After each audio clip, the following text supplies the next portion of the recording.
nós pedimos ao Senhor.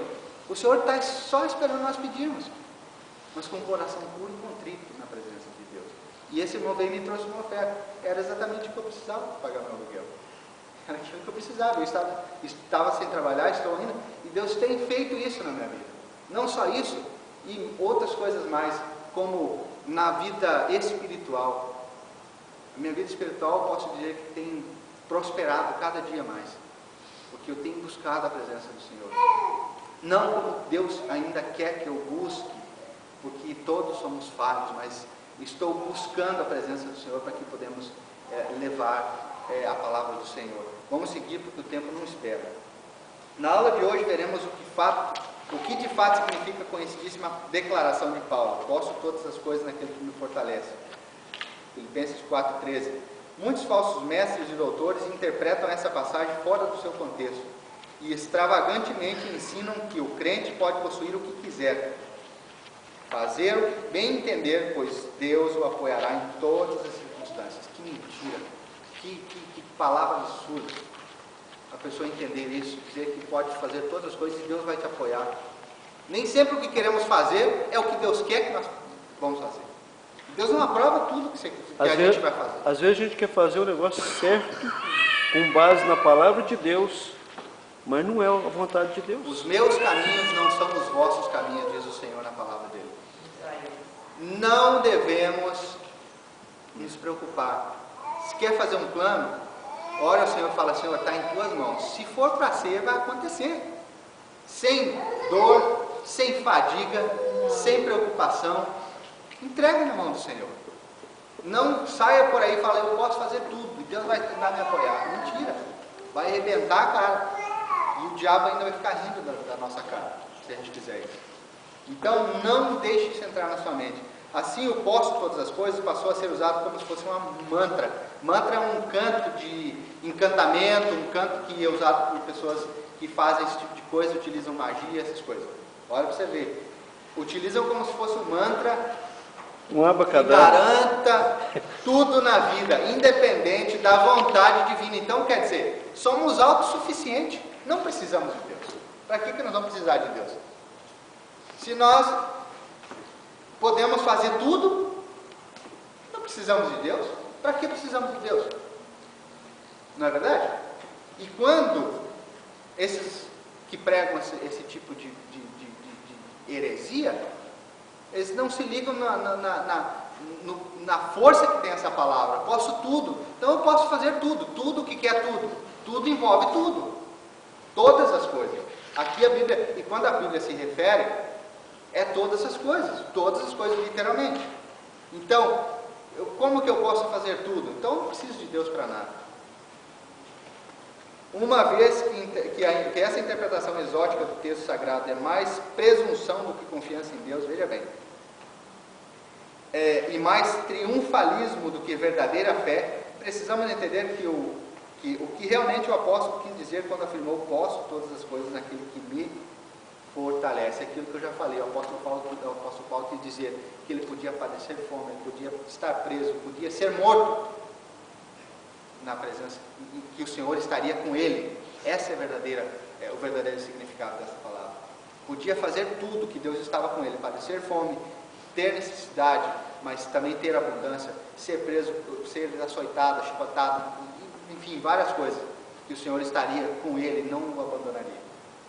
Que podia também estar na abundância, que não ia abandonar. Poderia estar na abundância, assim como ele nasceu em Tarso, que era uma cidade muito importante, influente, e tinha, vamos dizer, uma faculdade de filósofos lá, uma faculdade de filosofia. Ele nasceu no meio de filósofos. Paulo era uma pessoa muito bem graduada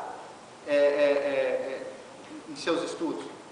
Ele tinha um conhecimento das leis. Parece que 3 faculdades. 3 faculdades. E tinha 2 cidadanias. Era judeu e também era romano. A cidadania romana era alcançada por graça de alguma coisa que ele fez muito importante para Roma, ou era porque o seu pai era romano. De 2 formas era adquirida a cidadania romana. Ou porque ele tinha feito algo muito importante para Roma, ou porque o seu pai era romano. Por isso que ele tinha cidadania romana. Então Deus nessa situação não foi para nada. E ele, quando se converteu, ele estava perseguindo os cristãos. Ele perseguia os judeus para prender e açoitar e maltratar e fazer aquilo. E Deus encontrou com ele numa dessas perseguições sobre os cristãos. Deus mudou a vida dele, porque queria fazer dele o quê? Um homem próspero. Próspero como? Próspero espiritualmente. Porque ele tinha conhecimento, então Deus poderia usar aquela pessoa. Irmãos, vamos nos encher de conhecimento da Bíblia Sagrada. Encha seu conhecimento secular também, porque nós precisamos pegar para pessoas que têm um alto nível de conhecimento, um alto nível de estudo. Às vezes nós não temos o mesmo nível daquela pessoa, mas nós devemos inteirar para poder nos aproximar de alguém. E Deus quer isso, que nós aprendamos e sejamos flexíveis, sejamos abertos para vários níveis culturais dentro do espaço onde vivemos. E assim que era Paulo, ele sabia falar com as pessoas menos estudadas e sabia falar com os doutores, sabia falar com as autoridades. Quando ele foi para ser açoitado, o centurião que tinha autorizado ele ser açoitado, centurião nessa época era um comandante do exército que comandava uma tropa de 100 soldados. Então não era uma pessoa qualquer não, o centurião era isso. Não era uma pessoa qualquer. E Paulo, sabendo dos seus direitos, falou a ele: como você vai açoitar um cidadão romano? Aí o próprio centurião foi até qual era? Filipe? Não. Eu não me acordo agora quem era o chefe da cidade, e pediu para ele que fosse, não absolvido, mas que ele tivesse uma prisão domiciliar. Ele passou a viver numa casa, com um soldado na porta. Imagine hoje nós com um bracelete na perna. Que situação? Por quê? Por nada fazemos. Não fizemos nada. E por algum motivo somos presos. Paulo estava passando por isso. E muitas vezes não se ligamos na profundeza do assunto.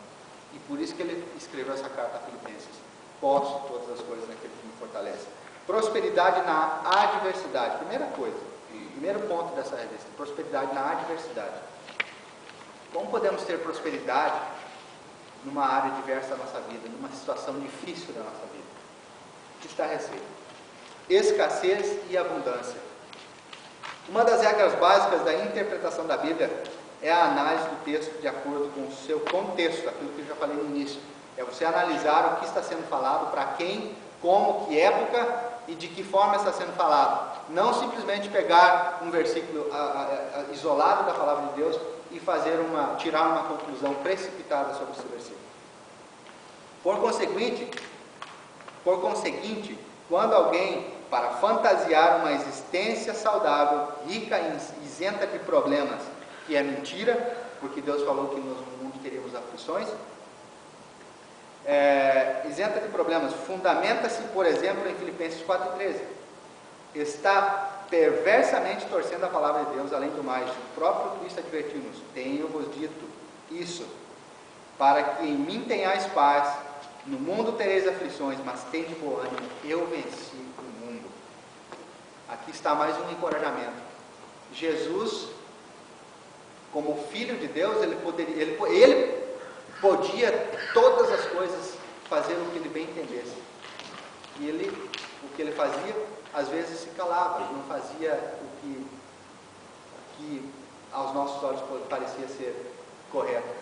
E quando íamos entender, ele, como Deus, se despiu da sua glória, ele se fez homem, se fez pobre por nós, para nos dar a salvação, para provar que o homem é capaz de vencer o mundo, para provar que o homem pode todas as coisas naquele que os fortalece, que pode sim passar necessidade, pode passar tempestade, a sua casa pode ser abalada, seus filhos podem ser mortos, você perder todos os seus bens como Jó, você adquirir uma doença, uma lepra na sua vida física e mesmo assim estar na presença de Deus. O que Deus fez com Jó? Restituiu 100 vezes mais. Restituiu a Jó outra vez. Com a sua mulher, ele teve outros filhos. Deus restituiu a sua riqueza, porque Jó era um homem milionário, se formos analisar sobre